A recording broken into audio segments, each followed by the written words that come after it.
Tarot reading is a lot like game theory. In fact, is tarot reading game theory? Or at least a form of it? My name is Lily. I am a tarot reader, but I'm also a scientist and an engineer. And today I thought I would just chat with you about the overlays and the parallels and the connection between tarot reading and game theory, and how I actually think that game theorists could benefit from using tarot or incorporating some of the technologies that tarot has already created in game theory. So, what is game theory? First of all, game theory is essentially the mathematical study of strategic interactions. It is mathematical modeling of multivariate players within a certain ecosystem, whether that be a competitive or a cooperative environment. And we take all these people. People are very complex. They have lots of multi-variables that go into their decision making. And the situation that they might be in is also very complex. And we try to run mathematical models to discover the probabilistic outcome that different players might make. What trends or outcomes or foreshadowing can we predict using math and what we know? Game theory doesn't have to use mathematics, but it often does, because there's a lot of statistics and algebraic formulas. We map out like a decision tree and a grid, and we kind of go into all the details of a certain scenario. And I was thinking to myself, I'm like, wow, I do the same thing as a tarot reader. I just call it different things. So like in game theory, you've got the players, where in tarot you would call them the querents, and then you've got the strategy, right? That is the situation. What are the limits? What are the rules? And then of course you've got the payoffs or the outcome. And I was reading a little bit about game theory the other day, and I was like, this looks to me like a tarot spread. It really does, or at least the way that I read tarot. And the way that I made a previous video about how I craft my tarot spreads like a systems engineer. Systems engineering is essentially the study of how to approach problem solving. How do you take a very complex system and organize it in a logical way to solve problems? And I do the same thing with my tarot reading. And when we start to use our spread the same way that a game theorist would design a play, you really start to see that they have a lot of overlaps. They have a lot of things in common.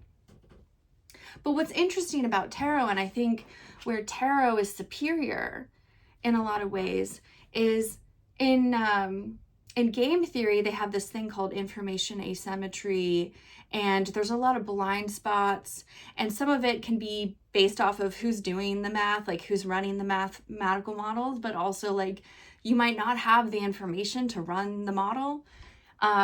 Whereas in tarot, that's not an issue at all. You fill in the gaps. But also what makes tarot more powerful is instead of using numbers and the ideas of the person grafting the game, you use artwork. So instead of math, you use artwork and archetypes. And tarot has distilled all of that into 78 cards. So in game theory, you can use thousands and thousands of different permutations to try to run models and programs, whereas in tarot, they've distilled it to certain archetypes. But these archetypes are very powerful and multidimensional, and the artwork itself can be interpreted in many, many, many different ways and many layers. And so you can have this one card or this one node or position, so to speak, and it can actually represent thousands of different positions. And you can see the interactions and the outcomes of very complex modeling using simplified concepts like in tarot, artwork and archetypes. I think I could really dive into this a lot more because it's pretty fascinating how I think these are two very, on the surface, they look like very different ways of analyzing problems and decisions and understanding complex solutions. But really, tarot reading and game theory are almost like branches off the same tree. We're just using different technologies. We're just using different tools. I think mathematical models are very highly defined and they have very isolated variables, but real life is very messy and real life is very complicated. And there's this chaotic web of infinite multivariates that complicate things, which is why game theory can be so difficult. But tarot really solves that problem through a very extreme compression. We have these variables in 78 cards, and the archetypes are actually quite brilliant because of how foundational they are. It allows this card, for example, to not only represent a choice, a problem, a decision, an emotional state. So many things can this idea or concept represent that it takes something that is probably a computer would have to do, and it brings it down to a human level or an intuitive level. I don't know. I think one of the ways that game theorists could benefit from tarot, first of all, is the elimination of cognitive bias.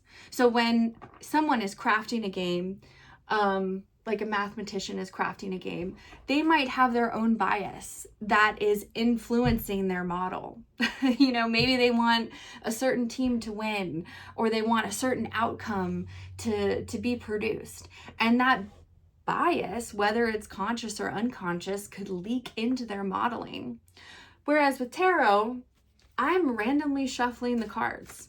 When I don't have like a choice of what cards come up for you, right? I'm physically shuffling this, and whoops, dropping cards as I'm shuffling too. And this program randomness really acts as like a algorithmic circuit breaker. It really forces us, the tarot reader, to analyze it from completely random data points. It eliminates or greatly reduces, for me, my bias and my need to control the situation or what kind of variables I want to discuss. So just the act of shuffling the cards eliminates or greatly reduces me as a biased human element. The other thing I think that tarot does a really great job of is because of archetypes, it brings the irrational to light.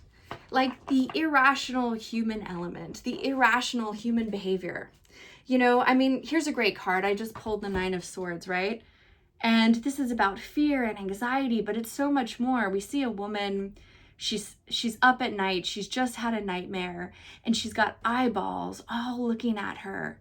And when I look at this card, I don't just think of the meaning of the card, but I also think of the irrationality that humans express. One of the limits of game theory is that it assumes that all the players in the game are like perfectly rational. But the reality is that's just not the case. Sometimes we are like this woman, staying up late in the night. We're messy, we're emotional. Sometimes we are not making the most rational decision. Sometimes we go against our own best interests. Sometimes fear overtakes a situation. That would not be represented in a mathematical model. Game theory is kind of pretty rigid about that. And what I love about tarot is it incorporates that irrational human side to modeling. It says, okay, this is what a rational player would do, but let's add more humanness to our modeling, into our spread. I really think that game theory is great in the sense that it gives you a logical structure. Here's a decision tree. Here are the multi-dimensional variants that we got going on. What are our choices? I think it's really great on more simplified modeling. But where tarot has more strength is tarot gives you the ability to incorporate randomness, lack of bias, the irrational human component, but it also limits your variables to archetypes. Archetypes are some of the most powerful influences in the human psyche. I mean, I've talked about archetypes before, but that's, I think, really where tarot has a genius of its own technology, is the way that it incorporates archetypes and artwork together. And I don't know. I think that this is like a realm that is not explored that much. And maybe it's because tarot is seen as like woo-woo or taboo or whatever. You know, you're a fruitcake if you've got tarot decks, which I've got plenty. I must be fruity. But I really think that it's a fascinating way to study human modeling and predictive analysis and strategic outputs to things. I don't know. I think that there's a lot that I could say on this topic, and I've talked enough for today, but yeah, I just wanted to say that I think tarot's game theory, or at least a form of it, and maybe game theorists could really benefit from looking at tarot.